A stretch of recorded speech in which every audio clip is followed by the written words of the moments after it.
Alright, what's going on? We should get started. Alright, what's going on? We should get started. Oh, I gotta put my headphones in. I'm gonna be hearing what's myself going the on? entire We should time. get started. One Oh, I gotta second. put my headphones in.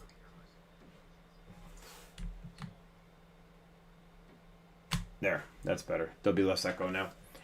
You guys shouldn't hear any echo anymore if that was a problem 2 seconds ago. We do have a chat open. It should be working. Do me a favor. There is, if you don't know how YouTube works or live in general works, there is a delay. I don't know. It's usually about 7 or 8 seconds. Sometimes maybe it's 10 seconds. Do me a favor. When this actually finally... I need a light in here. I look like crap. I look like the Crypt Keeper. There we go. I look worse than the light. Alright, never mind. Okay, so... I want to get started right away on this thing. So... Why was your message retracted? What happened there? Alright, that's working. Yeah, type something in chat. Let me make sure it's working. I don't know why someone got retracted. No idea. No clue. Anyway. Okay. Let's not spam W's, please, because I'm going to have to just put like a timeout on you. Alright. So, yeah. Anyway. So, what I need from you guys is questions. What questions you want to go over, put it in the chat, and we'll go from there. I've got AP Classroom. I had it open somewhere over here. Thank you, somebody who wrote something other than W. Good. Alright, let's see. Alright, let's do AP Classroom.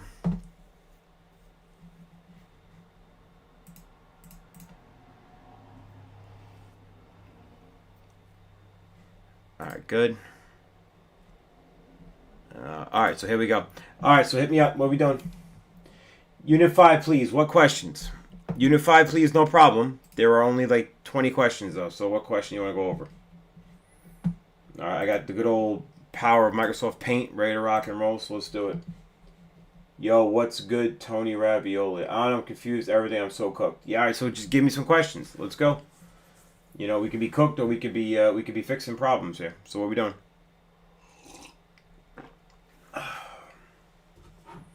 Hold on, I'm gonna pop the chat out so I can actually 10. Alright. I got 10 and I have no unit. So that's helpful. We're doing great. This is going so well. I'll pop the chat out so I can actually see it. Yeah.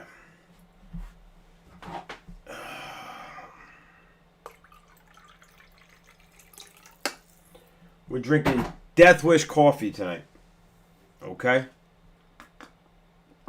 It's the good stuff, by the way. Alright, so what we got? Couldn't see correct answer on Unit 1 and Unit 2. Alright, let me look at that. That might be an actual problem. I want to make sure that's right. I wouldn't really worry about Unit 1. It's going to literally be like 2 or 3 questions. That's it. But I will look. Let me look and see what's going on with Unit 2. It could be I didn't set it right. It could be. So let's find out. Nope, wrong thing. I've got about an hour, guys, so the best thing you can do is start piling up which questions you want to talk about, and let's just go from there. I mean, it says full report. It should just do it. I mean, it might be different for each unit, I guess. I mean, each class, I could have screwed it up. A full report.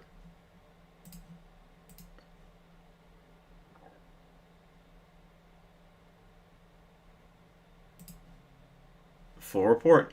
I might have to close. I might have to complete it. Maybe I should complete it for you. Alright, Johnny, here's what I'm going to do. As an attempt to sort of test it, I'm going to mark Unit 1 complete for all the classes. And then we'll see what happens, right? Because if I mark it complete, let's see what happens. That might open it up fully. And if that's what I have to do for all of them, I'll do that. I just didn't think I had to do that. Most kids didn't finish it, so, like, I don't even know. You know, it might actually stop kids from seeing it if I do that. I'm not sure. Like, nobody did Unit 1. Like, literally a fat nobody for Period 2. So, whatever. You know, basically nobody did any of these, this looks like. Now, maybe you looked at them and didn't submit answers. I don't really know. Alright, so the closest I've got, don't do that, please. Don't do what, please?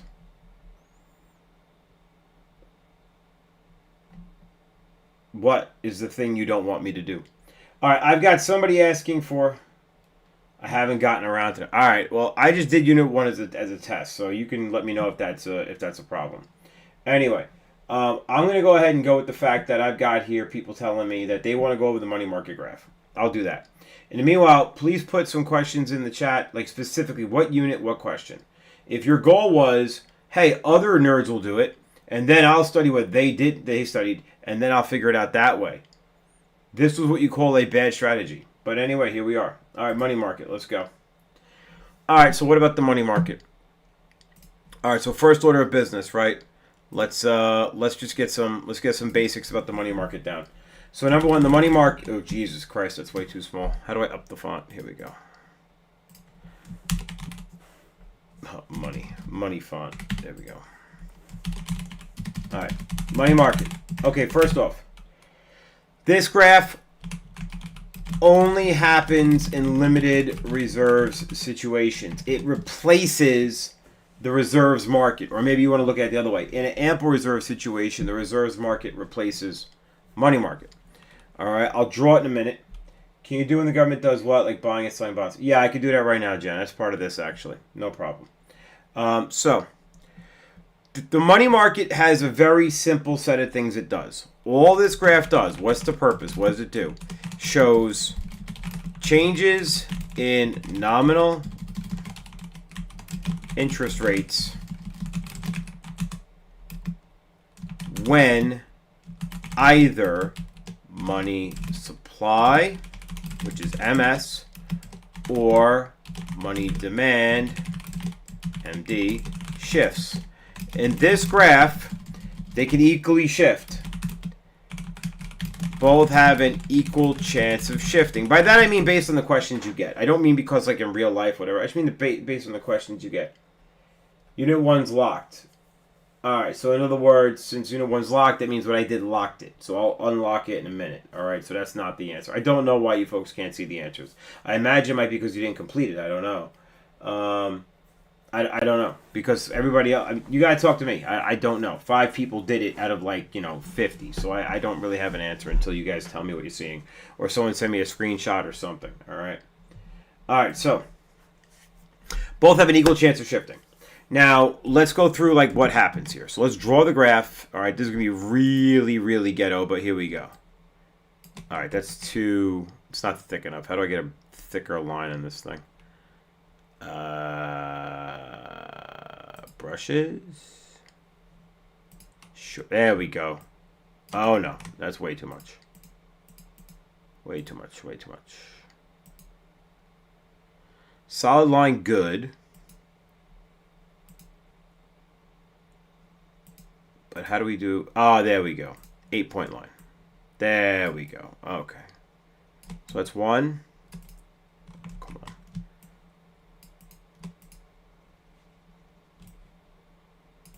Okay. So, in the money market, right, you're looking at... This is...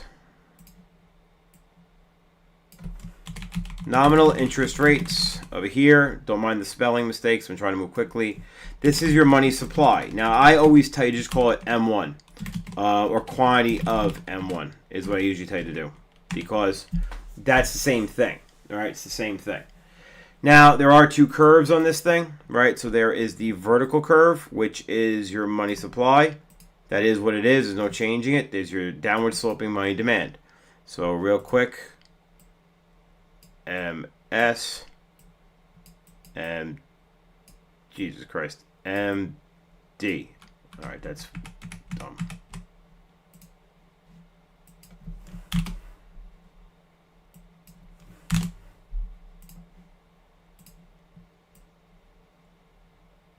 All right. So the most important piece, though. Oh, that's the line weight right there. Ah, Microsoft Paint getting fancy. The most important element on this graph is that value of interest rate. So Thank you. 7 on unit 5. I'll look at that in a second. So the value of interest rate on this is the key of this graph. They are never, ever, ever going to ask you what happens to quantity because the quantity is kind of self-evident. It's stuck wherever MS is stuck. Now let's talk a little bit about MS, right? So money supply can change. I don't know how to do a delta. Changes based on Fed policy. So this assumes limited reserves. So when you're assuming limited reserves, Fed policy here, this is what you call monetary policy. Again, monetary policy is different when it's limited versus required reserves. They have 3 tools. Okay, these are the 3 options. So Gianna, this is when you ask about what happens when the government buys bonds, sell bonds. We're here. So the first option is changes in required reserve ratio, which remember is usually 10%. If they increase this, right, so their options are either, I don't have an easy way to do an arrow, so I'm just going to kind of half-ass it like this. Their options are basically up or down. I don't know if that helps or not, but I tried. So, no. How do I select this box?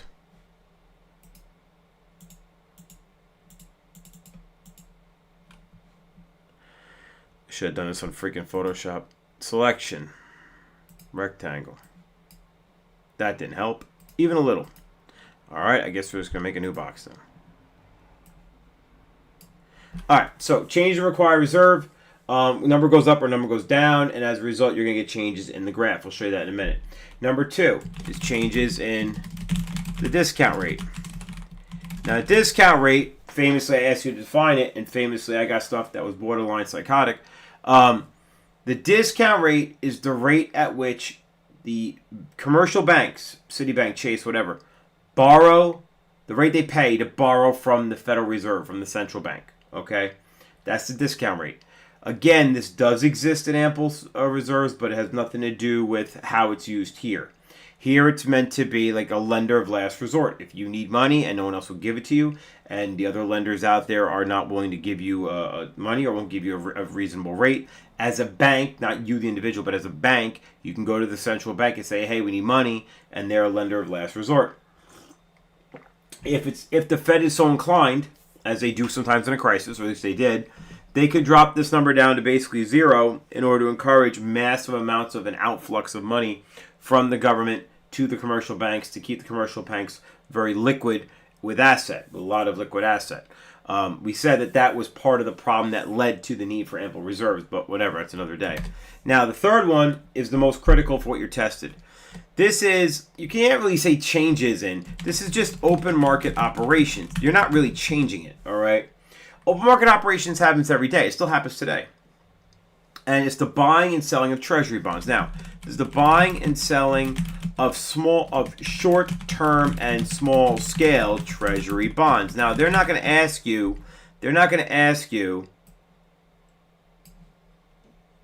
they're not going to ask you for that piece. They're just not. You can take my word for it.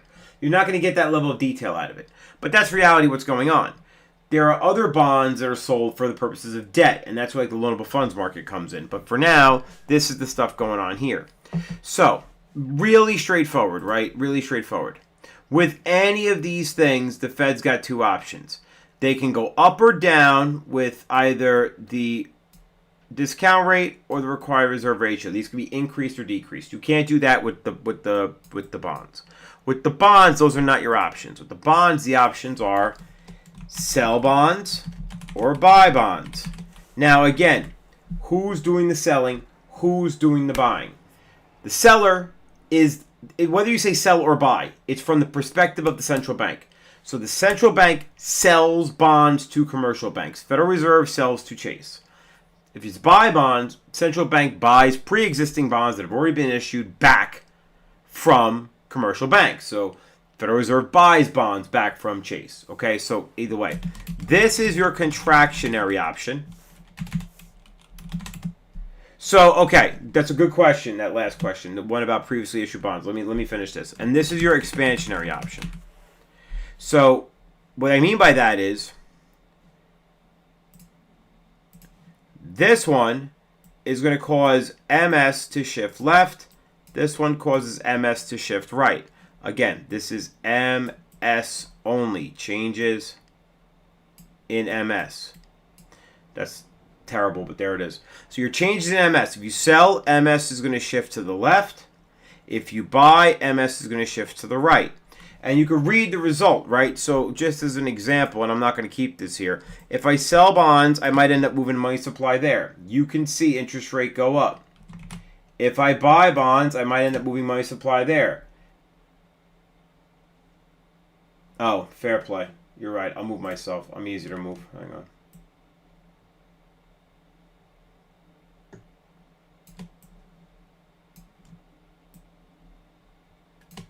There, I'm back. Good call. Good call on the pop out. Good call. Thank you. All right, so I'll rehash what I said. So changes in money supply would occur in the following ways. If you sell bonds, you're going to get a leftward supply shift. Sorry, let me go back to this graph here. You're going to get a leftward supply shift to there if you sell bonds. You'll also get this if you raise the required reserve ratio or you raise the discount rate, all of which shifts MS to the left. Any of them will do that. Any contractionary option. That will raise interest rates. You should see very clearly it's going to make for new interest rates. On the other hand, if I buy bonds, buy makes the money supply bigger. Sell makes the money supply smaller. So you can see the quantity got bigger, buy bigger, sell smaller, right? So this would make the money supply go to the right. This would lower interest rates. Now, you have to think about this. Somebody asked a question, how do I know how things affect each other? Okay, well, pay attention to this. Anything that lowers interest rates makes borrowing more attractive. Anything that makes borrowing more attractive means there'll be more investment spending. If there's more investment spending, you're going to get more GDP in the short term because you're going to get AD increase to the right. But you're also, Unit 5, you're also going to get long-term more capital stock growth because investment spending leads to more capital stock. So if there's more capital stock, you get more growth. So actually, any policy that lowers interest rates in the short term leads to long-run growth. Any policy that increases interest rates in the short term hurts long-run growth. So those are some of those knock-on effects. You asked me, how does one thing affect the other? That's literally Unit 4 affecting Unit 5. Right? So you have to be ready for that kind of stuff. So anything that changes interest rates on the downward trend, makes them lower, that's going to make it so that way it's more attractive to actually borrow, and therefore more attractive to spend it, and therefore if it's investment spending, more attractive to it will grow the economy because you get more capital stock, more capital formation, more investment in plant and equipment. You might see that answer somewhere. It's the same thing. More capital goods happening. If interest rates go up, so for example, if we had that sell of bonds and interest rates went up, now it's the dead opposite.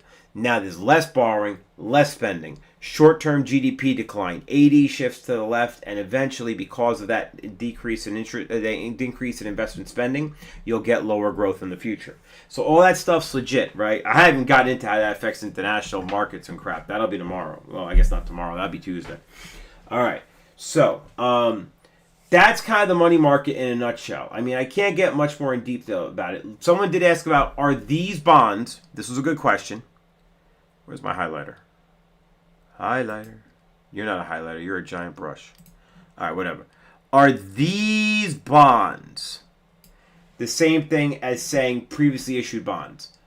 Half of them are, half of them are not. Use your brain.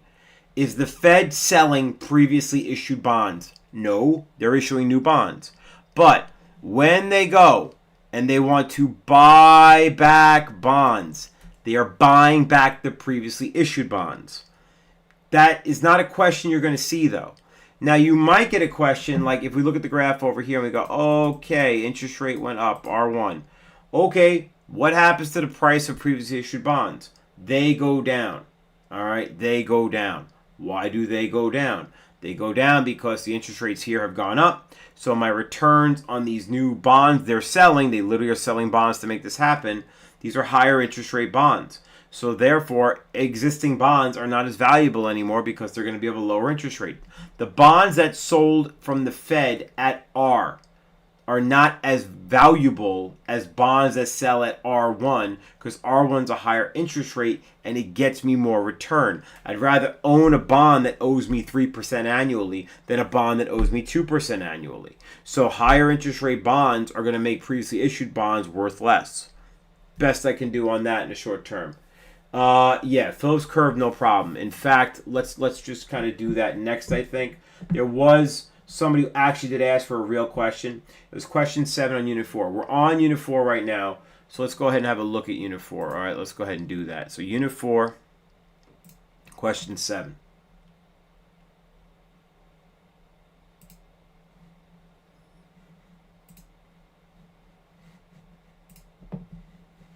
Where's my chat? Where's my chat? There's chat. All right. All right, this is a trick question. This is a trick question. I'll zoom in a little bit, but y'all should be able to follow on your own. This is a trick question. I can tell already. I don't even know the answers. I didn't look at the answers. Remember something. Anything that affects M1, right, affects M0 also. So you got to be careful because sometimes things are in M1 that, or let me put it this way. When you have the nesting doll of the M's, the M1, M2, M3, if something's already M0, meaning cash, it's already M1. It's the same thing, right? Because M1 includes M0. If something is already M1, then it's already in M2, because M2 includes all the stuff that came before it. So you got to be careful about stuff that will just change it, all right? So let's look.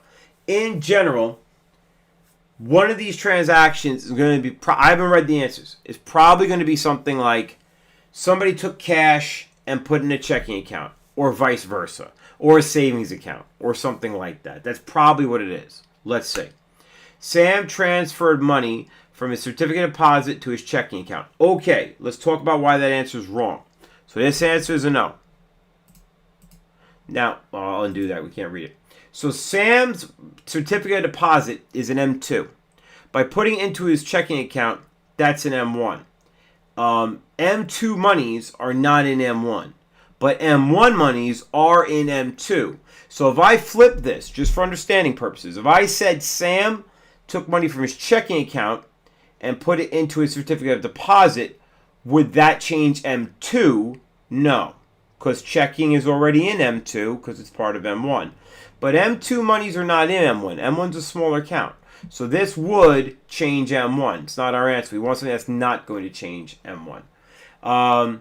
Mike purchased government bonds and pay with a check. Yeah, it must be that. That's probably right. I haven't read the other choices. Now, why is it likely this? Well, he's buying an M3 asset with an M1 asset. And the Fed is going to take his money and burn it. Like, that's it. It's gone, all right? So this is actually going to remove M1 from the economy and put it into M3. Now, yeah, that's going to change the count of M1. For sure it will. It wouldn't change the count of M3, but it would change the count of M1. So I'm suspecting it's going to be B. Can I pick this? I can't pick answers on this. I suspect it's going to be B, but let's go through the others. Layla deposited coins from her piggy bank into her checking account. That's the classic. It's always M1. It's been M1 before. It's still M1 now. Definitely not it. We've done that before. That's, whatever. Jose finds $100 in his pocket, sticks it in his checking account. What happens to M1? Absolutely jack squat nothing. It's already M1. Sandy converted a small denomination time deposit into cash.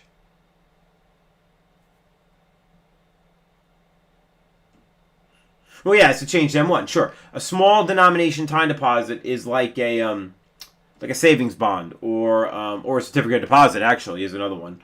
And if you cash it, it goes from M2 to M1. So M1 will change. I have to remember we're looking for M1 to not change, right? Well, then no, it can't be B. What the hell am I talking about, right? Because then M1 is going to change. It can't be. We're looking for the one that's not going. It's going to be C. It's going to be C. We're looking for the one that's going to keep it unchanged. It's going to be C. This is a change. This is a change. This is not going to change M1 at all.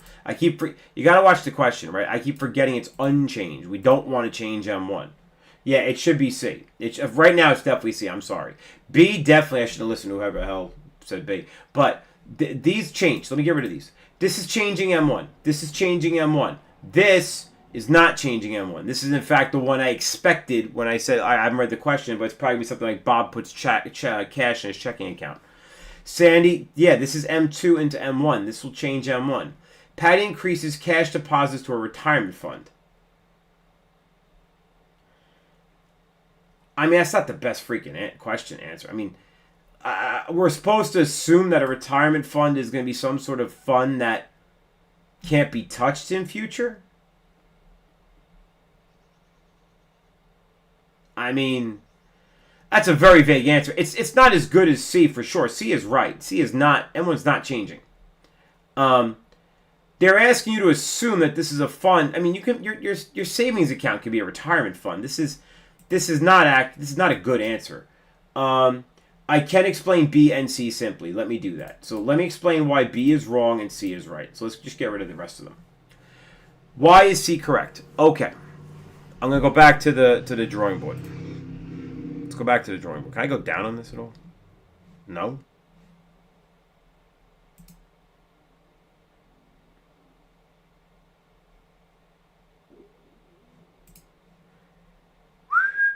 Hold on. Bang. All right. Now, the M's, right? Here we go. The M's.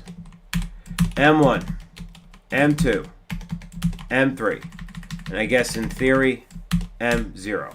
All right. Now, M0 is all your currency. Cash and coins, that's it. M1 is M0 plus checking accounts, which are also known as demand deposits. They're usually more likely to be known as demand deposits. Anyway, savings accounts, also known as non-checkable deposits. And stupid stuff like traveler's checks and so on, whatever. So that's your M0, right? So, sorry, that's your M1. Let me expand this out so it's less like crap. No. There we go. All right. M2. Here's the deal, right? M2 is M0 plus M1 plus other stuff. And that's the part that people forget about. It's M0, M1, and new stuff. Now, the new stuff is small time deposits.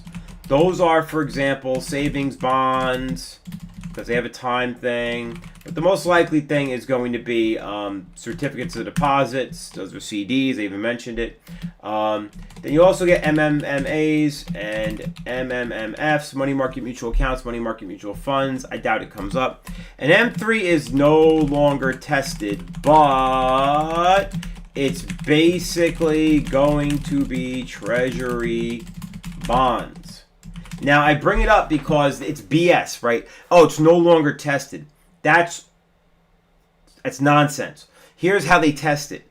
They test it by asking you, if I make something into a bond, is that still M1? Well, if a bond is M3 and you're not testing it, and I have a checking account, so to go back to the question, right? Because you were asking. So to go back to the question, why is B wrong? B is wrong because Mike took M1, his checking account, and bought an M3, a government bond. So who gets the money? The money goes to the Fed. What does the Fed do with the money? Folds it up and burns it. It's gone. That's it. All Mike now has is an M3 asset. That is it. So in other words, M1 did change. It went down and M3 went up. Right? So if it's $1,000 checking account purchase of a bond, $1,000 in M1 down, $1,000 in M3 up. But because M1 does not include anything in it above it, it doesn't include M2 or M3, M1 does go down. M3 in that case would remain unchanged in the same way that M1 remains unchanged for C. So you find $100 in your pocket, you go to the bank, you stick it in your savings account. That doesn't change M1 at all because M1 includes M0. And your $100 deposit, your $100 cash was M0. So if you take M0 and put it into M1, it doesn't change M1 because M1 includes M0. All right? It doesn't change. I say it's a nesting doll, and I hope you know what I mean by that. Like those Russian nesting dolls. I mean it. The biggest doll has all the other dolls in it. Okay? It doesn't matter what you do inside that doll. Everything else is in it. Well, M0 is the smallest doll. So if you take it out and make it the size of the biggest doll and combine it with the biggest doll, it's still part of it. So M0 is currency. Currency is part of M1 as well as its own thing is M0.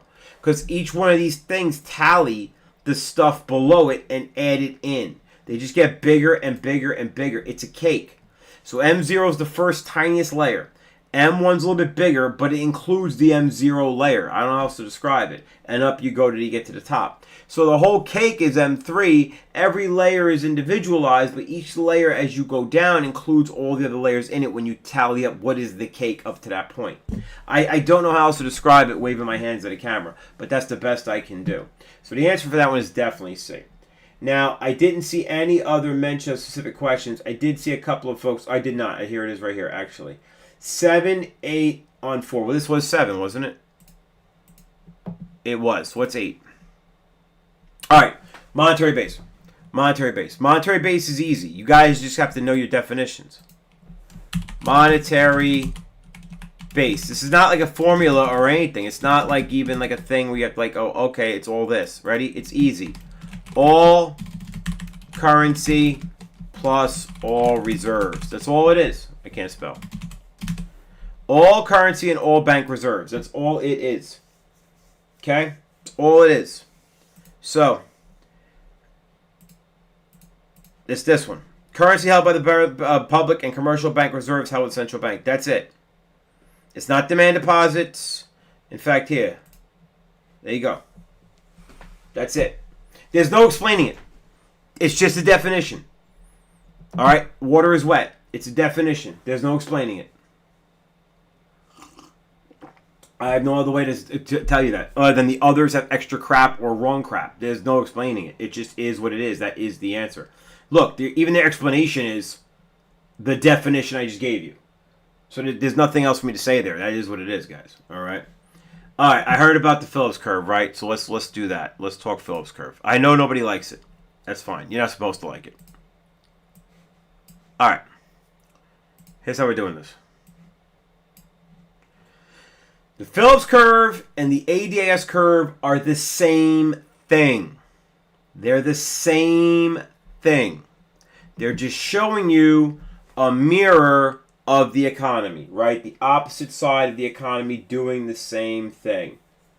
All right, so I'm looking for something I can use as a prop and as an example on my desk here. What's behind me? All right. Hang on. I got an idea. Alright. This. What is this? Big piece of plastic. What is it? This is a sign for 365 feet that I hit a baseball into back in my heyday and smashed the sign. I didn't get a goddamn home run because the sign was on the top of the wall, but I busted the sign and I stole it. Right? So this is a piece of what's left of it. Alright? It's still the sign. Now, you can kind of see the numbers here. You can kind of see the numbers here. Alright? Here and here. You can see the numbers. Alright? Kind of. Alright? A little bit. Now, the sign backwards is still the same sign, but it's reading its information backwards when you're looking at it from behind. This way, you could see it much more clearly, what's left of it anyway, and the numbers are now facing the right way. ADAS is one way, Phillips curve's the other way, same goddamn sign. So, anyway, let's look at it. So I don't want to teach one without the other. Oh my god, the autofocus. Hang on. I'm going to get a headache staring at myself at autofocus. Let me fix the camera. Let me fix the camera.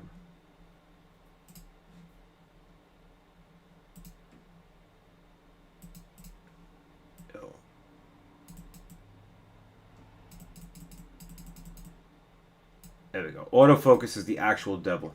Alright. Okay, we're back. So, 807. Alright.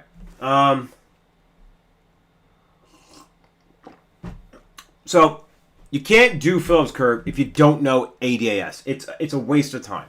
So let's just draw them both. Because if you don't recognize that they are in fact the same piece of learning, you're never going to learn either one. So,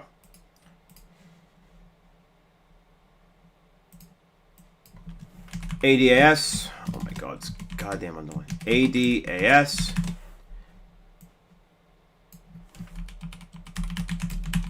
Phillips curve. All right. And I'm going to try to be cognizant of the fact that my fat head is kind of getting close to that Phillips curve. I think we're okay. All right. So, same basic ideas when it comes to setting them up. I'm going to set them up piece by piece. All right. Pay attention. I'm going to show you, here's a line here, here's a line there. They're the same thing. Okay? I'm going to do that right now. So, we're going to start with our labels. Down here, real GDP. I don't know why everything's underlining. I did underline once and now it thinks it's like the default. Real GDP. Now, you could use output. You could see output. Real output's very common. You could see real income. That's the same thing. Remember, income, spending, they're all ways to arrive at GDP. So don't let that stuff throw you off. It could be any of that stuff. I'm not planning anything. I'm picking AP questions. I'm going to be blunt with you guys. I haven't made the test yet. I'm probably going to make it as soon as I get in tomorrow morning. And that'll be that. All right? So I don't want to make it before I do reviews like this because then I'm going to be, tipping my hat, and I don't want to do that. So real GDP. Now, the one thing remember about real GDP, this is, how do I do this? Let me do this in a different color. I'm going to use red.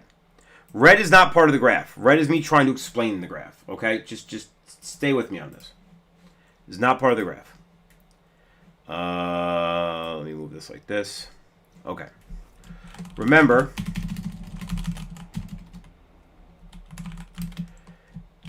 real GDP and unemployment, cyclical unemployment, are inverse. Cyclical.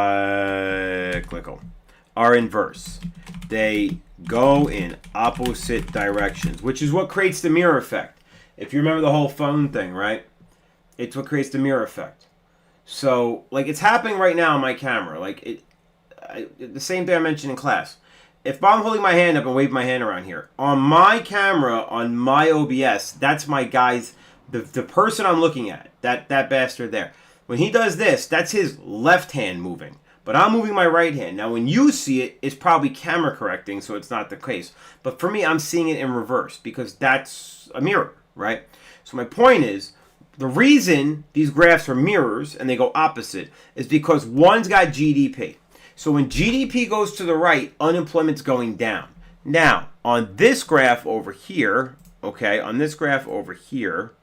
this has, I don't want to do red. I want to do black. I want to go back to black. This has unemployment rate. Now, unemployment rate is the dead opposite of GDP. If GDP goes up, cyclical unemployment has to be going down. The business cycle tells us so. It has to be. There's no world where they're both going up, both going down. That's not a thing. All right? If GDP is going up, unemployment's going down. That's it. That's just a thing. Cyclical. Cyclical is. All right? So, those are the same thing. But they are the opposite way of looking at something. All right? Again, it's like saying I can tell you this is a quarter that I'm holding. It's a quarter because... Do I have a quarter here? I probably do. Here. This is a New York State driver's license.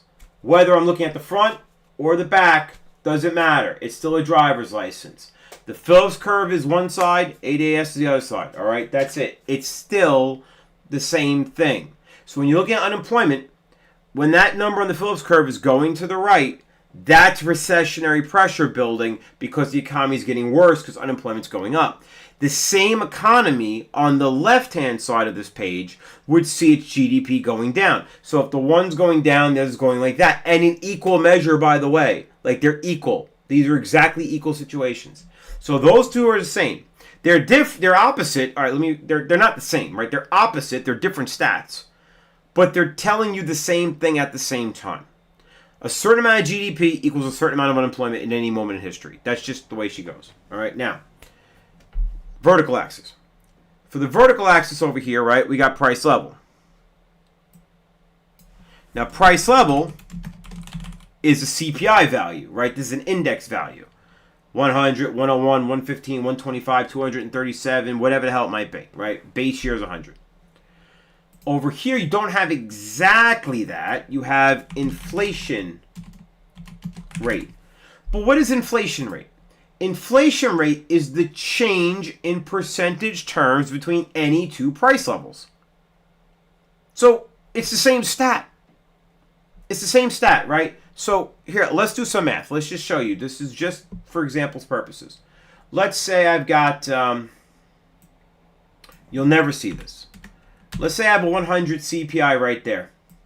And let's say that's equivalent to a 0% inflation rate here. Let's just say it is. All right, just work with me.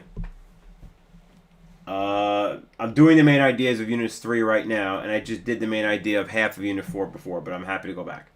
So, sorry, I just moved my camera. I didn't mean to do that. Grabbed the wrong thing. All right, so let's say we have another CPI value of 115 over here. Okay? Now, if you recall, with these numbers, and you have to do this tomorrow, I guarantee I'm testing this tomorrow. This is gonna make some of you quite unhappy. But with those two numbers, we can determine the percentage of change between them, which will give us a rate of inflation. So it's the new minus the old over the old times 100. So 15%. So in other words, if I put 15% roughly here, what I'm telling you, all right, what I'm telling you is that this thing here and this thing here are the same thing. It's the same thing. The stuff that brought this to there and the stuff that brought this to there were the same forces at the same time in the same economy. It's just a different way of looking at it. They're the same thing. Now, again, you will sometimes get real numbers on a Phillips curve. I've never in my whole life seen actual index values on a CPI. It doesn't mean they can't do it. I've just never seen it. You know, again, it might happen. I couldn't promise you one way or the other. I'm just telling you I've never seen it. So this is never a thing I've ever seen. You see PL instead, right? Price level. But you can see this. So I'm just trying to make that point. And I hope it sunk in a little bit because you will... you need to understand that. That's ultimately what this whole graph situation is about in this particular case. Now, next line. Let's do this one.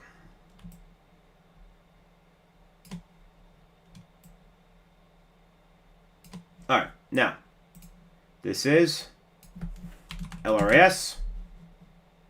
This is LRPC. Same thing. Same thing. The long run circumstance of your economy. Now, in the case of LRAS, this value is always YF. In the case of LRPC, this is NRU, natural rate of unemployment. This is exactly my point. What is YF? YF is otherwise known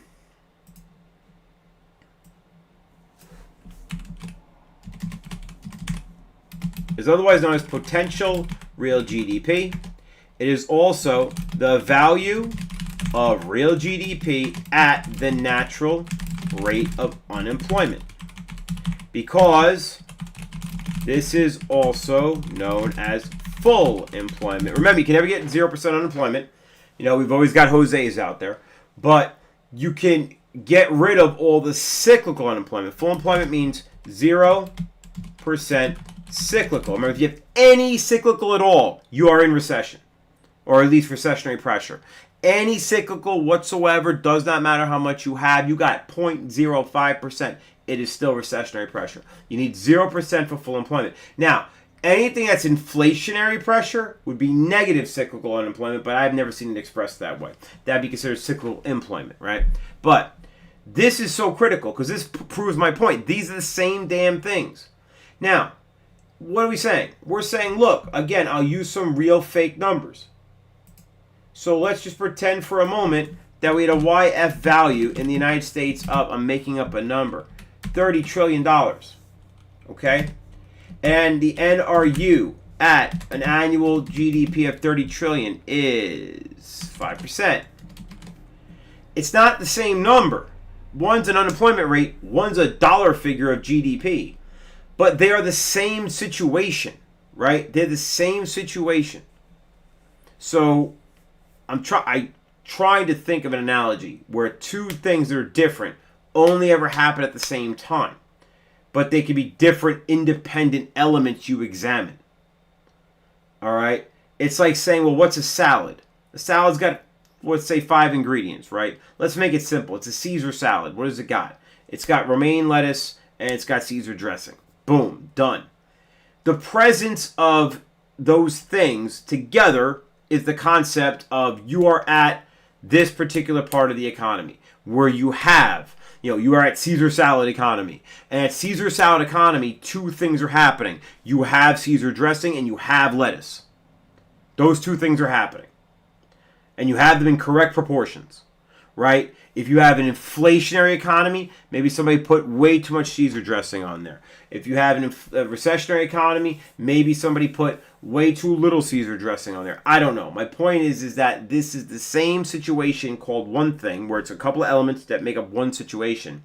But each of those elements independently cannot operate alone. You can't have a situation. You can't have a situation where unemployment's going up, but you still have YF. That's not a thing. You're either at these 2 things at the same time, or you're at neither of them. They're together. They're linked. Now, there's lines left. The next obvious one is going to be the ADAS, or sorry, the AD line, I mean to say. So you have that, and you have that. Mind me being a little lazy on this. AD, and this is S, R, P,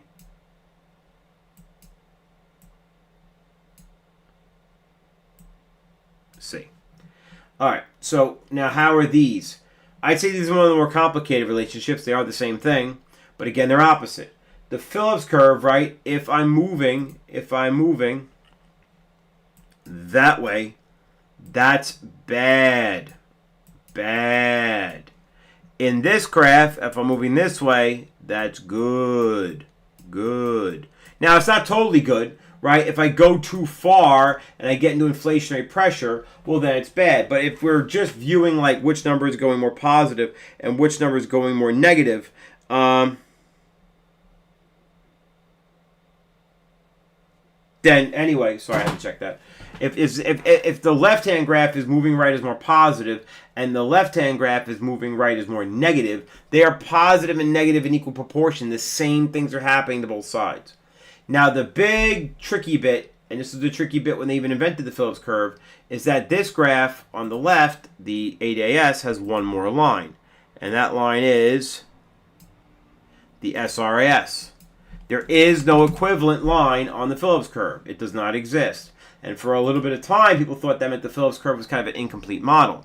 But in fact, that's not true. The Phillips curve accomplishes identifying what happens with supply by simply having the SRPC shift instead of bounce. So let me show you something. Yeah, the PPC could be on there. It's not a hard graph. Yeah, I don't know what to say. It's not a hard graph. It could be on there. Yeah, if it's not in the progress checks, Ray, it's not on tomorrow's test. Full stop. Full stop. So if you're looking at Unit 1 and there's a PPC question and it's related to trade or international stuff, no, it won't be there. But if it's like, guns and butter, how much butter is lost when Bob makes 2 guns, then you got to figure that out. Like, that's from literally the first week of school, guys. I mean, that's fine. All right, anyway. Spoiler alert, in case you haven't figured this out, I haven't looked at the questions yet. I have no idea what's in them. I'm sure I'll figure it out by tomorrow morning, but I purposely didn't want to look at them. Like, nope. I'm good. I'll let it go for now. No worries, man. All right, so let me show you something. Let's say, because here I think is what we're getting at, right? Ultimately, what are we getting at? We're getting to policy. Oh, shoot. Crap. Jesus Christ. Hold on. Sorry. When you have 2 mirrors in front of you and you're staring at this one because, I don't know why, because I'm watching the chat on the screen, it makes me think I have to interact with that, but that's actually my OBS, so that's why I'm dragging the camera all over the place. All right, here. Let's look over here. Let's look at policy. Right? Policy. The policy is the same in both graphs. These are still fiscal policy. And the policy option is still the same. You could change G or change T.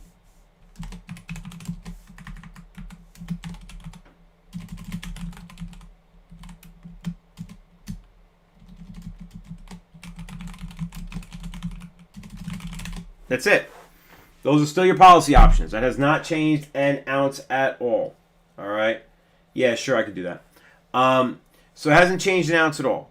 Government spending, government and changing in taxes. That's all we got. That's the number one there. All right? Now, actually, you know what? A buddy of mine was going to come over and help me move something, but that's not going to happen. I don't see us finishing in 7 minutes. So let me just kind of tell him no. Never mind. It's Marcel, by the way. I know he's like a celebrity now.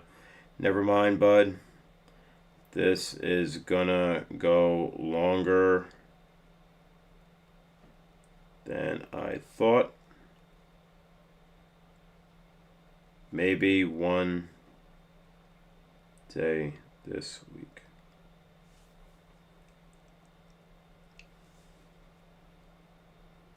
All right.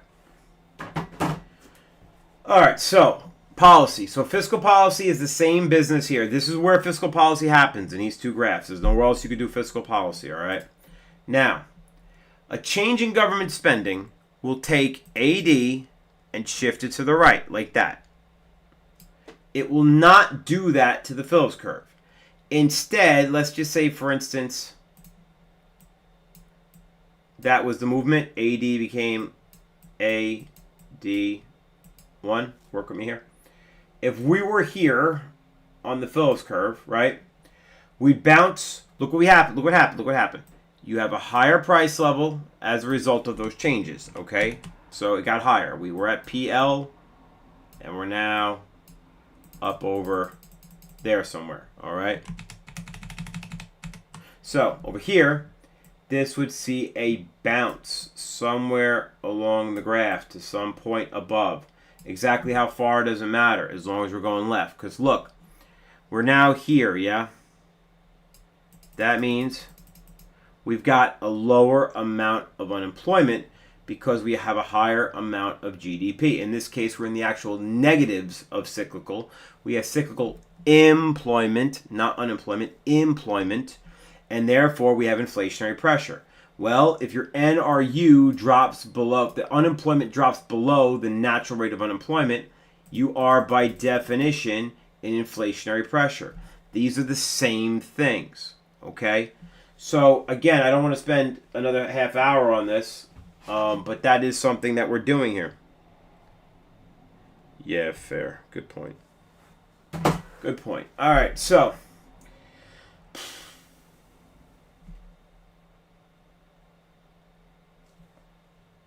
and the opposite is true, right? I guess we'll talk about that. So if 80 were to go to left, this would bounce to the right somewhere, over here. It's hard to do this with a mouse, sorry. I don't have a fancy pen tablet or anything. So that's how it works. I don't know how else to really break it down. For me, the most important thing is, look, let's say the Phillips curve confuses the hell out of you. Okay, fine. Here's the real secret. You want to know the secret? Here's the secret. Tomorrow, take out a piece of scrap paper. I swear to God. I swear on the souls of my children. This is the best way to do well on anything in this course. Take out a piece of paper. When I say go, rather than go, Jesus Christ, I gotta get this test done. Don't do that. Sit down. Write down every graph we've covered in the course. Every one of them. Make a cheat sheet right on the spot. Just a real basic each one. Take the 5 minutes it takes to do it. And if it takes you more than 5 minutes, you're doomed anyway. So make the 5 minutes, sit it down, sit it down, sit it down. I can't post these notes really, no, but they're going to be on the VOD. So if you need to, just rewind back and you can screenshot it if you want to. These aren't notes. This is a paint file that I'm just kind of building out of crap. I wouldn't even know how to even go about doing that in a way that makes any kind of sense, but I'll see what I can do. But you can definitely get it off the VOD. So back to my point. So write a cheat sheet, not at the moment before the test, but the moment after the test. If I say go and then you start cheating by writing down everything you knew 2 seconds before we started, it's not a cheat sheet. And then take your test, and every time you get a question, oh, it's a Phillips curve question, what the hell do I do? All right, say Phillips curve still confuses you. You know it's the opposite of the ADS curve, right? So go to your cheat sheet, get out a pencil, work the pencil stuff over the ADAS curve. Pretend the material on the Phillips curve question is about ADAS. And whatever happens there, do the opposite on the Phillips curve to make the same things true. And you're good. Like, that'll work. So just do that. That is the best possible advice. Treat every question like a part 2. Like, have a little graph, draw in the margins, scrap paper, scrap paper, scrap paper. Absolutely essential for this test. I don't know any other way to do it. It's how I would do it. All right, so I'm going to scroll back here in the chat and see what people want to talk about. Phillips curve. Main ideas of Unit 3 and 4. I mean, I kind of covered them. I mean, 3 is this. This is 3. All of this. Plus the multipliers. I guess we'll get to that. So let's do that. Multipliers. All right. The multipliers. And I would, here. I'm scrolling up, right? Pause the damn live stream if you want and screenshot all this stuff as I scroll down. What do you mean I paid somebody on Patreon? $5 for what?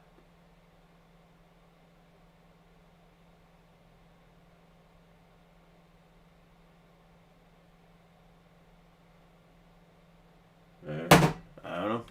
All right, screenshot it. There's your notes. Don't wait for me. So here, there's this.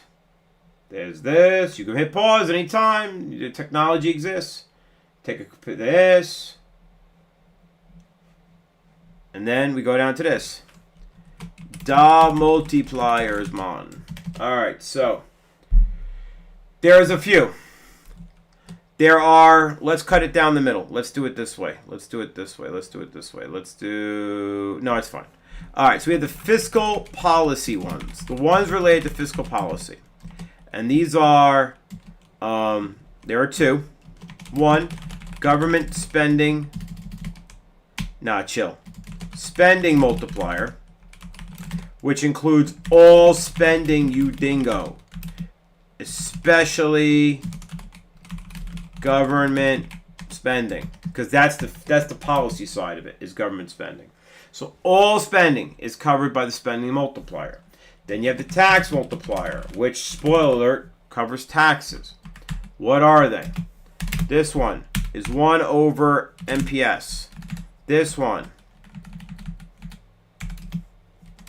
negative MPC over MPS. Or just take the government, the spending multiplier,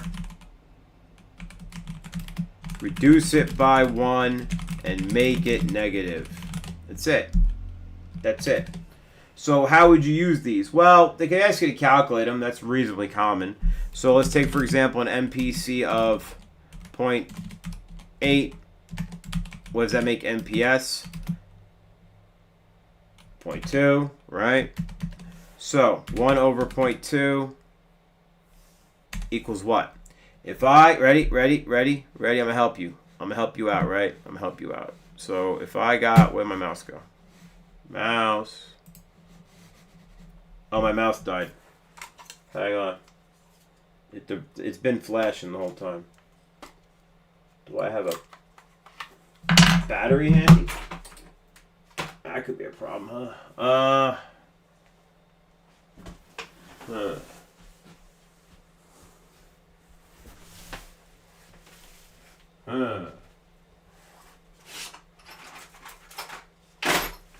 Alright, these batteries, these are like the dollar store batteries.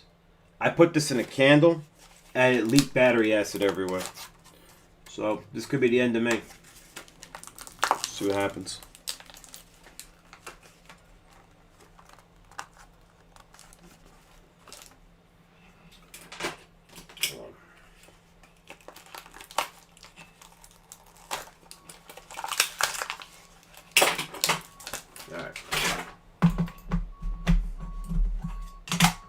Mouse is back. Let's go. All right. So, what the hell was I doing?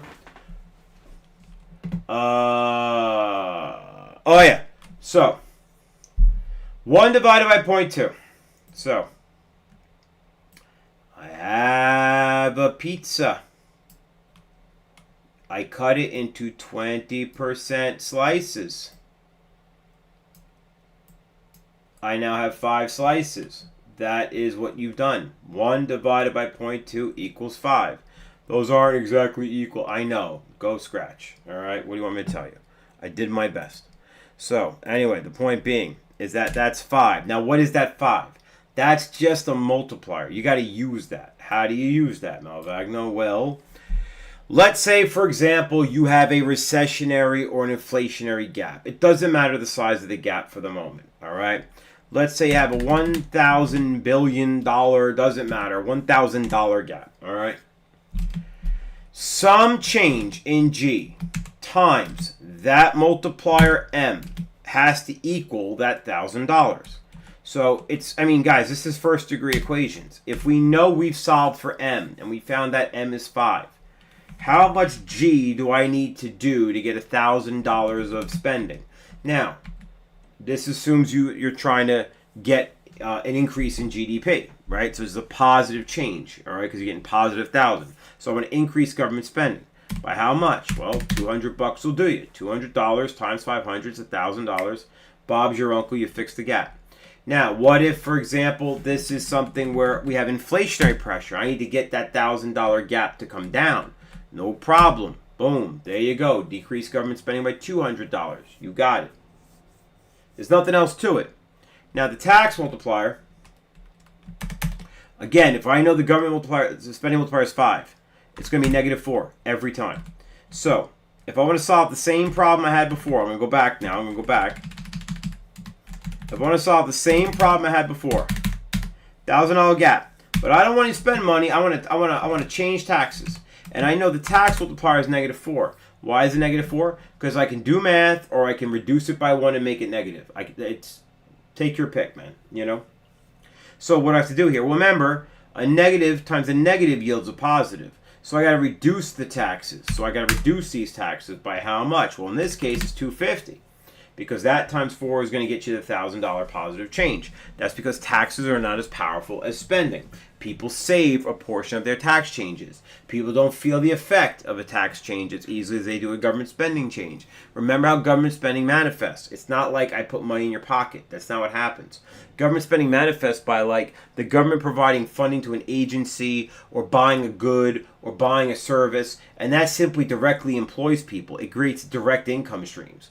Tax change is not an income stream, right? It's just, I reduce your tax burden or I increase your tax burden. Okay, I'm going to probably not 100% any of that. Whereas if I have Bob and Bob has no job, and now the government says, you know what, we're going to fund, I don't know, a program to put monkeys on Mars. All right, cool. Now we hire Bob to put monkeys on Mars. Bob went from 0 job to job. That's money. That's an income. That's a whole new vector of spending in the economy. That's a massively bigger change than just giving somebody who already has a job $5 more, $5 less taxes at any given time. What is happening over here?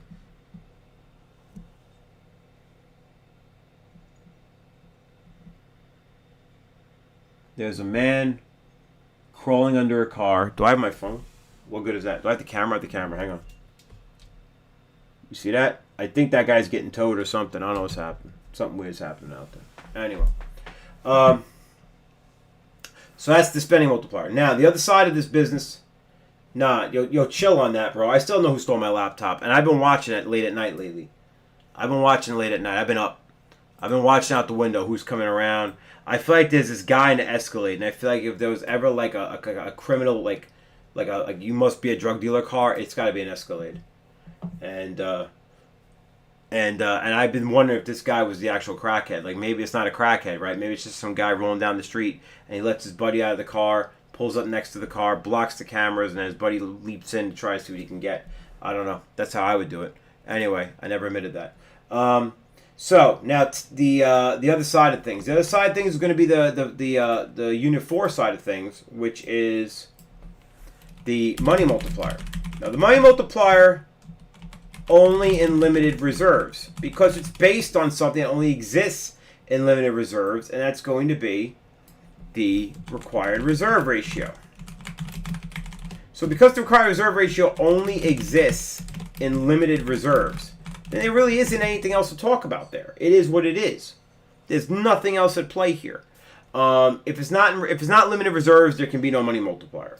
Because there are no required reserves right now in the real world, because ample reserves eliminated them, because what's the point, right? I showed you the number graph. $50 billion for 50 years, $4 trillion now. Banking system's already out of control. There's no point in a required reserve ratio. The government's giving them money. Of course, they're going to stack more money in there. It's literally pointless now. Like I said, all right, no problem, guys. If you want to pass the class, all you got to do is get a 20. Well, if everybody already has a 70, what the hell does the 20 metric even matter? It's not high enough to have an impact. It doesn't matter. So, like, that's it. No one's going to even care. Yeah, of course we're passing. We're already passing. So, anywho. This is 1 over the required reserve ratio. That's all it is. So it's usually 10%, right? So 1 over 10%, but we don't express it that way. Do 0.10 is 10. That's pretty common. The other ones that tend to exist is 1 over 0.5%. So not a thing. Sorry, 1 over 5%, 0.05, not 0.05%. That'd be much different numbers. All right, that's a 20 multiplier. 1 over 20% tends to exist. Those are the big ones. Those are the big ones. That's really the ones that you see, and that's it. Now, when do you use this? This is simple. This is if you want to figure out. This is also called. I'm sorry. This is also called.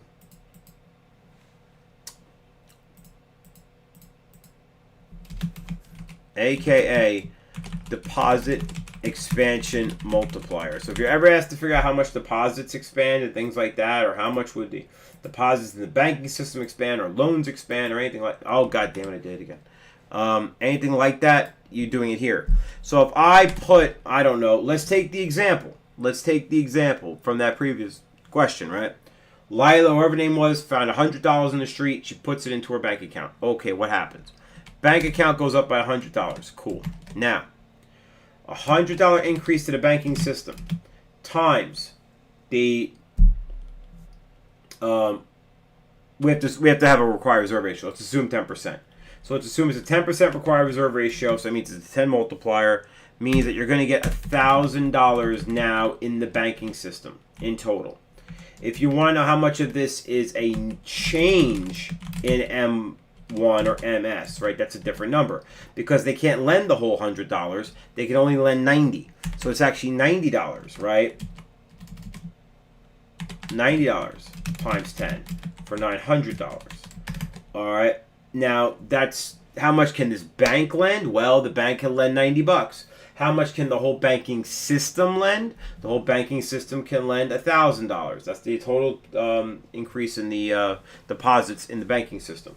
And on it goes. The change in money supply is $900 because, again, they can only lend 90% because we said it was a 10% required reserve ratio. And so that's how the money multiplier works. That's all it really does. There's really no other questions regarding it that I could think of off the top of my head that would really make any difference. All right. What else do you want me to go over?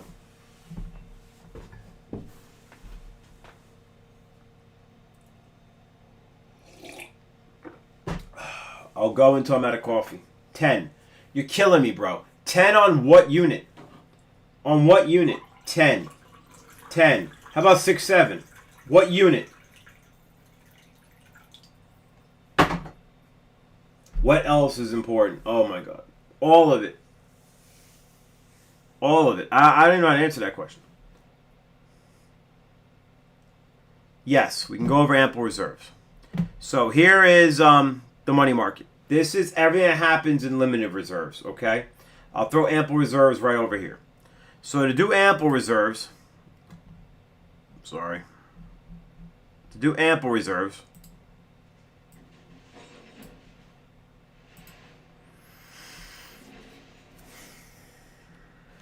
who gets a car tow at 8:42 at night? What's the game plan out there? The main idea is unit 1 and 2. 1 is the basics. 2 is unemployment rates, unemployment types, inflation rate, inflation types, calculate it all. How to calculate GDP. That's all. Unit 2 is just all the metrics, all the indicators. How are we doing? Ample reserves. All right, ample reserves. So remember, this is the really real world, and right now it's actually. Let me see. Am I talking crap? Hang on.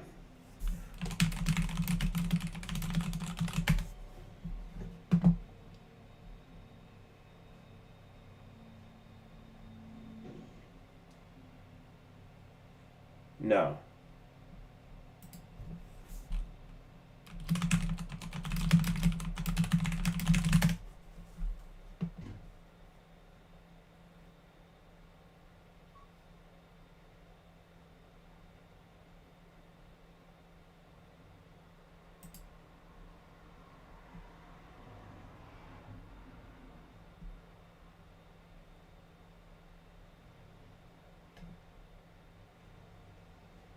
All right, now it's not just the U.S. has our own model.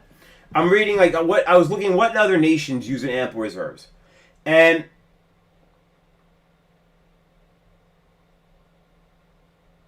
it's not okay. Really, it's just America. Like I'm looking at these other countries and what they do, and none of them do exactly what we do. All right, so when we say ample reserves, we're really talking about the U.S. system of ample reserves because none of the others are doing anything kind of like what we're doing. But anyway, let's get back on it. So what does this mean? This means, well, this has. Let me rephrase that. Not what this means, but what's going on. Like what is happening when you are in ample reserve. A couple things are going to be true. Number one, there is no required reserve anymore. Why? Because the government is dumb. 3, banks are now, don't put government as dumb as an answer, it's not going to work. All right, the banks are now giving, let me rephrase that. Central banks are now giving commercial banks profit via interest rate payments for voluntarily keeping their money in central bank reserve accounts, i.e. required reserves. But again, they're not required, so it's just reserves. All right. So that's what's going on. The results. The results are that kooky ass graph we've looked at a few times. So I'm going to redraw it right here.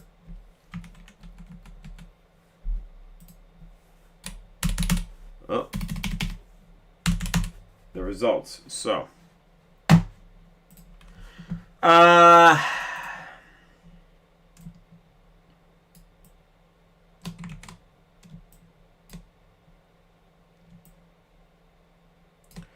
this is the graph where it looks like this, right?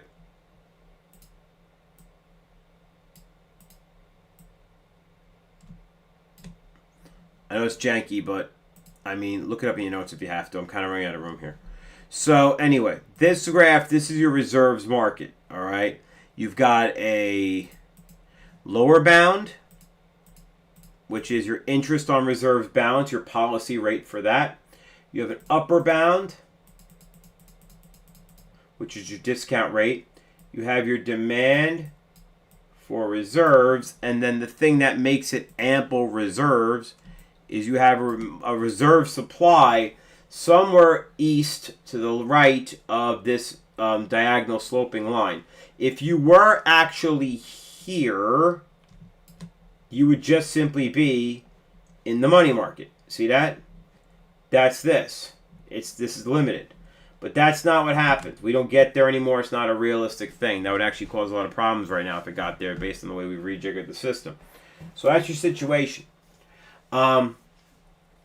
The most important thing, and this is the weird part about this, it's actually a much more simpler system because this has only one policy tool, and that is raise or lower administered interest rates, which is to say you take the policy rate of IOR, the interest on reserves, right over here. You take the discount rate over there, and as you know, you have them like this, and then they move up or they move down together. Boom, boom, boom, boom, boom. That's all they do. That's it. They move together. Now, it's very straightforward, right? If I move them up, interest rates are up. That means banks are going to leave their money with the government, right? Because remember, this number here. I'm going to mark it in red. This number here, this thing here, that right there, that rate. That's the rate. Yeah, I've been asking for, hold on now, an hour and 47 minutes, give or take, I guess 17 minutes, for specific questions that you guys want to go over. I've gotten 2. So post them. What number? What unit? And I'll be happy to go over them. All right, so this here, right, that's the rate the government's paying central banks to leave their money with the government. Again, it's like a ransom, right? It's like a hostage. We want to keep your money here because we're afraid if you let all this money out, there'll be chaos. So we need to pay you a ransom of more money to leave your money with us. That's it. That's what's going on there. If they raise this rate, in other words, if they raise this whole line up to there now, well, now it's higher. So you just incentivize the banks to not lend any money, because if I'm the government and I say, all right, I'm going to pay you 1% for all the money you leave with me. All right, that's a free number, right? But if I'm a bank and I go, man, I could get 3-4% from schmucks in the public, I'm not going to leave with the government. And the government goes, no, we want you to leave with us. Here, 4%. Well, now I might as well just give it to the government. It's free and guaranteed, right? I'm not interested in making bets. These aren't gamblers. These are banks. So if they have an option to make money for free, and they can get 5% on the money or 4% on the money, and they have an option to go into the public with some amount of risk and hand them money and wait 30 years to get 3% or 4% or 5%, they're not going to give it to the public. There's no point in doing that. They'll just give it to the bank, give it to the central bank and collect the free money. Now, there's a lot of loans that are way, way, way, way higher interest rate than anything that the Federal Reserve is going to offer these banks.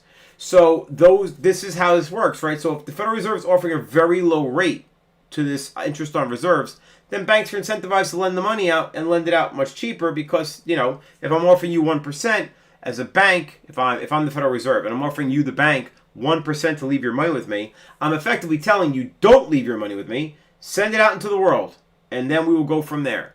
You go ahead and lend it. That's the message I'm sending the banks, and they will pick up that message because they'd rather loan that money out to, say, a car at 6% than get it 1% from the government, And that's sort of the attitude. That's the way it works. It's you work on incentive, right? Really simple. The whole damn course has always been about incentive. So really, that's it with ample reserves. There's nothing else, because it's not involved in any of the other stuff because none of the other stuff exists. The multiplier doesn't exist. None of that stuff exists because it's all based on required reserves, and there is none in ample reserves.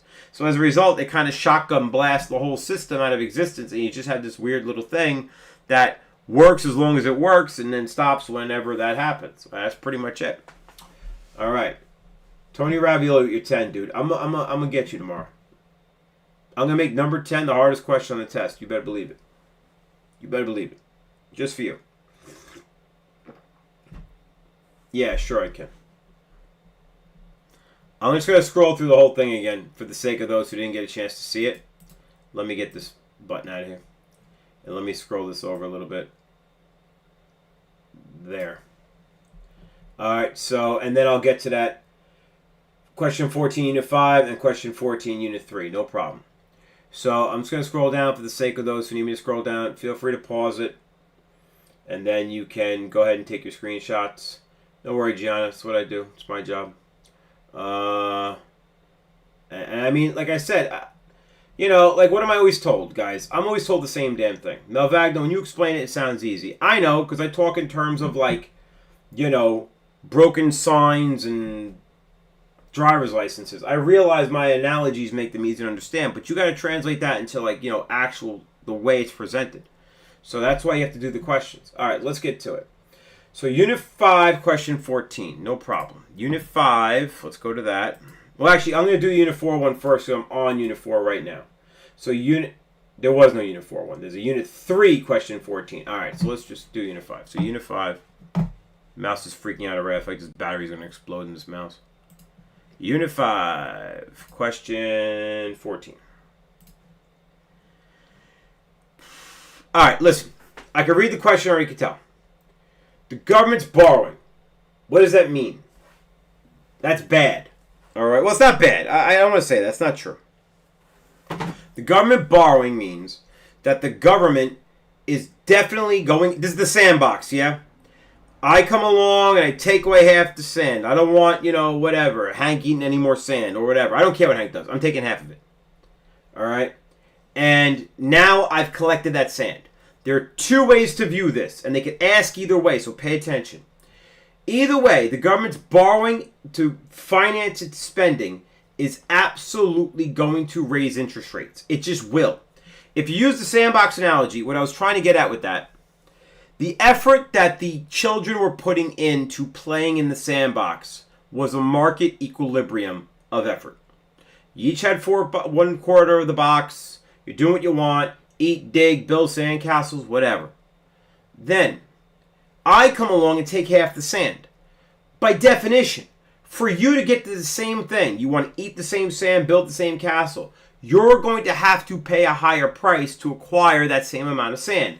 Now, in this case, the effort might be like kicking the other kid's ass and throwing him out of the sandbox. But regardless, it's out competing people. It's like an auction, right? I want the same thing you want. Cool. There are two of them. Dope. We're each going to get one. No problem. We don't have to worry about it.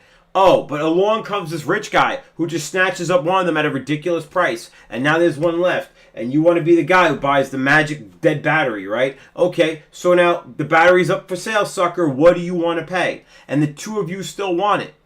Well, you're going to pay a lot more for it than if I had two batteries and you could have each had one. So you could look at that two ways. Either you could say, well, where's my package of ghetto batteries? Hit it. You could say, well, we had two batteries, right? We had two. And you could look at it and say there were two batteries, but the government came along and demanded one. So there's one left. You can look at that as increased demand. Either way, the price of this battery is going up. The price in this case being interest rates. Or there were two batteries and the government came along and took one away. You can look at that as there's less batteries. The government decreased the supply. Either way is fine. If you graph the loanable funds market, you will see if I decrease supply or increase demand, either way, number go up. Interest rates go up either way. When the government is borrowing money, they are increasing the debt. Literally, debt clock. Literally. So, I didn't read the questions, but let's see what's happening. What will happen if a government is continuously borrowing to finance its spending without changing taxes? All right, so it's going into debt. A lot of debt, right? The economy will experience an inflationary gap in the long run. No. No, not necessarily. In fact, probably not. The government budget will be in deficit and national debt will decrease. No, that can't. All right, so this is an example of a dumb answer. It's a dumb answer. You can't have a situation where the budget's in deficit and debt decreases. That makes no damn sense. That's like saying I use my credit card and I'm borrowing a lot of money and that's putting me out of debt, man. No way. The government will be in surplus and national debt will increase. Again, this is nonsensical. Can't be true. Cannot be true. Ignore it. Nope, it cannot be true. Doesn't matter what the question is. C and D cannot be, B and C cannot be true. There is no question that makes these true. These are ridiculous statements. This is saying the sun rises in the east and rises in the west and sets in the east. It's not a thing. There's no question whether this is right. These are wrong statements. They can't be right. Private investment in plant and equipment will decrease, resulting in yeah, that's right. That's your answer. That's crowding out. So that's crowding out. They didn't call it that, but that's crowding out. Private investment in plant and equipment. You could check your notes. I told you this. This is the new language they use to say capital stock. They don't want to say that anymore for some reason. They call it plant and equipment. What they're saying is, where are my batteries? There are two batteries here. One child was going to lick it to get a buzz. The other child was going to use this battery to power a new gizmo that was going to propel us into the future. Okay? Here you go. The government comes along and says, whoop, I want that battery. Goodbye. The person who is going to use the battery to power us into the future, they don't want to be bothered fighting the kid who's licking batteries because that kid's a menace. The hell with it. Let him lick his batteries. I'm going home. Kid proceeds to lick the batteries. We never get the bright, shiny future because the government borrowed the money. That is crowding out. Now, we define it this way. Because I'm not going to build that business thing I was going to build. I mean, think of Elon Musk. If Elon Musk never does Tesla. If he never does it. As I've said to you before, you cannot argue his company is the genesis of the electric vehicle movement in real terms. His company is the genesis of the self-driving vehicle movement. Not that he's the only one doing it, but he was the one doing it seriously first and basically said he did a proof of market. Like, this is a market. It will exist one day. Get in before it's too late if you want to compete. And so all the guys who have this stuff now, whatever they're doing, it was really him at first that made it mainstream. Yeah, the Prius got there first and all that, but it wasn't mainstream. Now it's mainstream. How mainstream is it? Really simple. You don't even get a tax discount anymore for having an electric vehicle. You used to be able to go and drive on the HOV lane of the LIE with an electric vehicle, even if you were alone. That's gone now. That's not an option anymore. You have to have a regular carpool. Why? Simple. There are so many electric vehicles on the road, it's no longer worth incentivizing it. The electric vehicles incentivize themselves. You don't need this incentive. It's been pulled. Proof of concept occurred. All right, anyway. So that's the answer to that one. It's definitely going to be D. I mean, here. All right, there's your answer. Okay. Now, Unit 5, we did. Unit 3, question 14.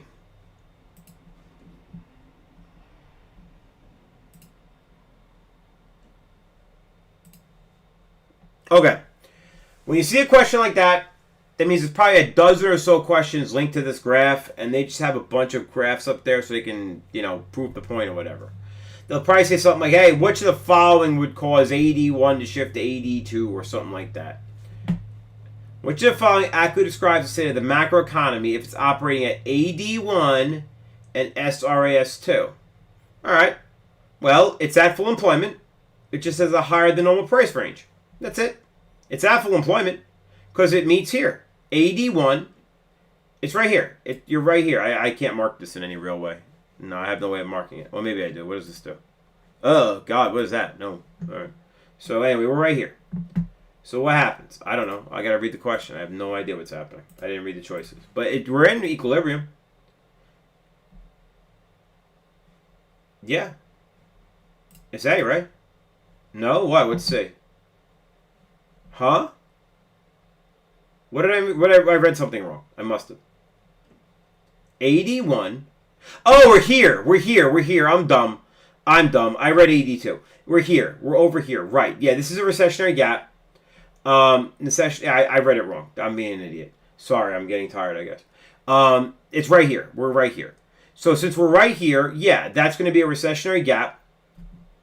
I don't know. I didn't read the choice that was correct. I just noticed I was wrong. So it's a recessionary gap. So you have excess unemployment, and you're not at the natural rate. You have a short run equilibrium. You always have a short run equilibrium somewhere, and this one happens to be at a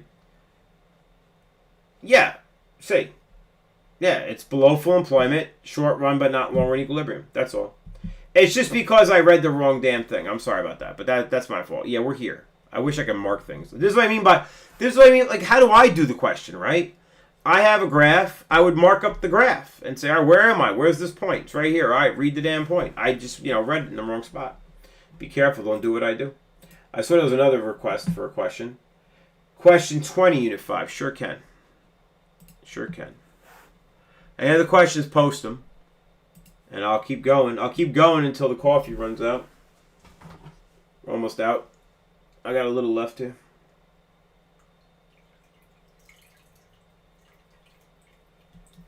And after I'm done drinking all this coffee, I'm going to go have my dinner. I made a batch of about 50 meatballs. Yeah, word. I can highly recommend this too. Yeah, French press. So get these guys. Bodum. There you go. Bodum. So this is glass, I think. No, it's like... Are you glass? No, it's plastic. That's some kind of plastic, but I don't know, man. It's really good. It's good quality. I think it's made in Portugal, this stuff. I don't know. It's got a lot of languages on here.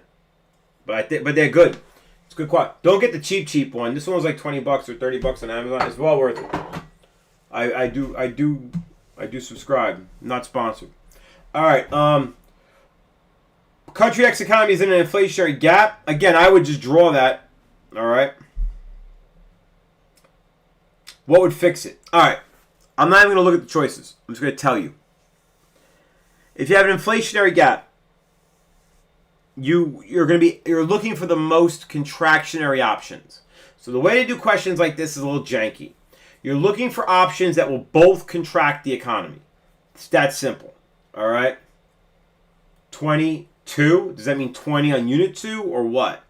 English, man. English. Help me out. So decreasing government spending, increasing taxes. One of those has to be there. That's your fiscal policies. Monetary side, this has to be limited. It doesn't have to be limited. It doesn't have to be limited reserves. I didn't look at the choices yet. I'm still kind of thinking about the question. So on the fiscal side, good, no problem. Fiscal side, decrease government spending, increase taxes. Those are contractionary. That'll fix an inflationary gap. Hold those. You need one of those. In fact, here's what I would do. I would look for one of those first, and I would eliminate any question that doesn't have them. Decrease in taxes. Nope, that's going to be inflationary. Get rid of that. Decrease in taxes. Nope. Decrease in government spending. That's a maybe. Increase government spending. Nope. Increase in... I got two choices left. That's it. These two are both contractionary. Now, on the monetary side, you got a few options because they didn't specify whether it's ample or limited. If it's ample, they got to raise administered rates. That's it. If it's limited, and they're not going to tell you, so they're going to give you one of these. Either raise administered rates or you go to the limited reserve side. And on the limited reserve side, you're looking at selling bonds, treasury bonds, open market operations, raising discount rate or raising required reserves. And so we've got, all right, we got D. E is your answer. Because, again, raising the administered rates.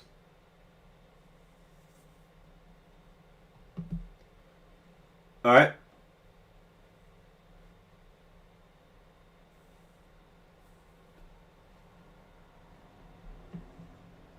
Unit 5, you're on 1. Oh, sure, you're right. I guess the coffee's not working. Oh, I just gave it away by accidentally revealing the answer. All right, I didn't read it, so I really don't know. So I know the answer is B, but I have no idea what the question is. Well, I gave a big explanation for something that wasn't that hard then. All right. Suppose the country's government increases the allowable deduction for individual retirement account. Oh, what the hell is this? All right, I got to lock in. This sounds complicated.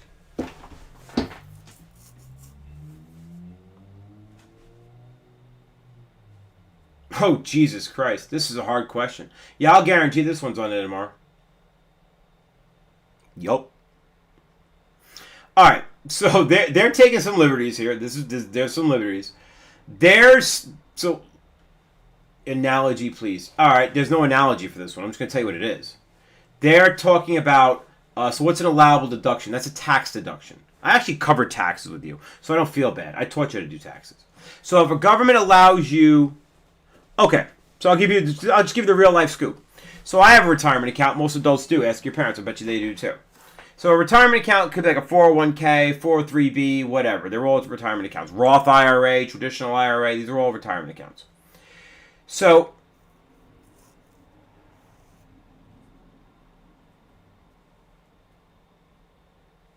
I got to think about this. This is hard.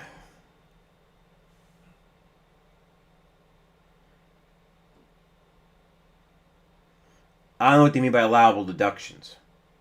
I know the answer is going to be B because we already checked it off. But what do they mean by allowable deductions?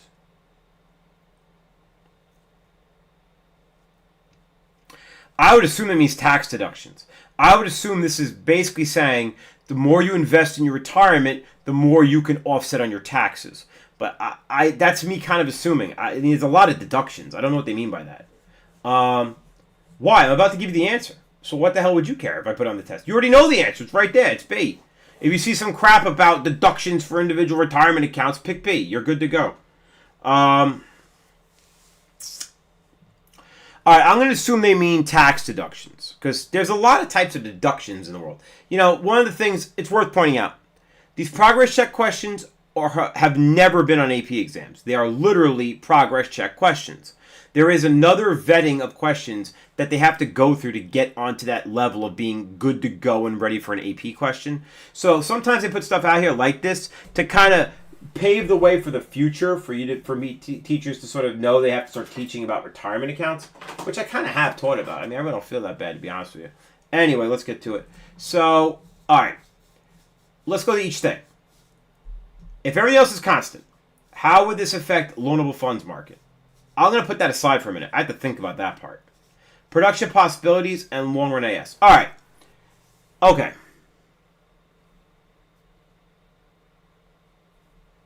All right, ready? Here's what I would think. I would think loanable fund supply would increase because whatever these retirement accounts are, there's some sort of investment that you're putting your money in, you're not spending it. So it's a savings or an equivalent of a savings of some kind. So I'm going to assume supply of loanable funds goes up. You're not borrowing here. You're saving in effect, in some way. It may not be exactly saving. It might be like buying bonds or stock or something like that,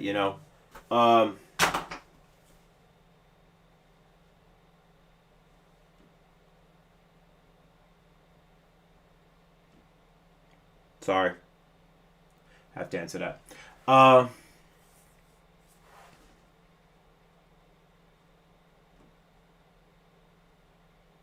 Sorry. Okay. Sorry, back to what I was talking about. So, I would assume, look, whatever it is, these people are taking money and putting it into a savings or a retirement or something, and they're not spending it, right? If your option is spend the money or put it into retirement by definition is, 30 years from now, whatever. So I would go that route. That's number one. Number two.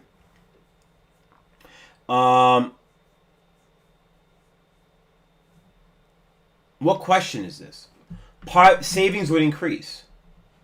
Oh, because of the public, because of the loanable funds. Right. So private savings increases supply of loanable funds, reduces interest rates. I think this is right. So here's what I'm thinking. People put a lot more money away for things, they save for things, they don't spend. As a result, this increases the amount of supply in the loanable funds market, and that drops the interest rates. That makes growth better, and that means production possibilities would shift to the right, and the LRAS would shift to the right. Now, there are a couple of tricks you can do with this question. So if you stayed up to this point, what's my analytics like right now? Where are we at? I got 12 people still kicking. All right. If you stayed to this point, here's a secret. Production possibilities and LRAS have to move in the same direction. So a question like one would shift out, like this one, A. Production possibilities goes in. Oh, no, that's the same thing. That's fine. Like C is not possible. You can't have production possibilities go left and LRAS go right. They have to go the same direction. They are linked. So the answer is they would both shift outward because you have increasing amounts of savings, and those savings would make the loanable funds market see a supply shift to the right, which would reduce interest rates, and all the rest of that stuff would be good for growth as a result. So yeah, this is mega hard. That's really hard question. There's all kinds of stuff about that that's hard. I'm definitely putting that one on there. Yup. So, I'm not scrambling answer choices. I feel like that's dirty to do. So, yeah. There it is. Alright. So, 9/11. Bad omen. But that's the time. So, we're going to go. I'm going to go. I had enough. Is this... Yeah, I just said yes. Not cool. I've never been cool. And I'm okay with that. Alright. So. Anyway, I'm out. So, I hope you had, I won't call it fun, but I hope you had entertaining time. This guy towed the car. The car is still there.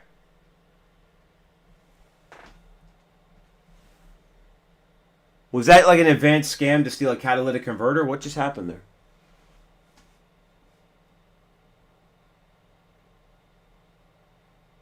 That was wild. Alright, anyway. We're out. Alright, guys, have a nice night. Like I said, this VOD should post in a little bit. I'm going to check my settings to make sure that nothing's going to stop it. If you want to watch it in the morning, tell your friends, tell your children, tell your grandchildren. And in 50 years' time, you once knew me. There you go. It'll be up there until YouTube dies. Alright, later.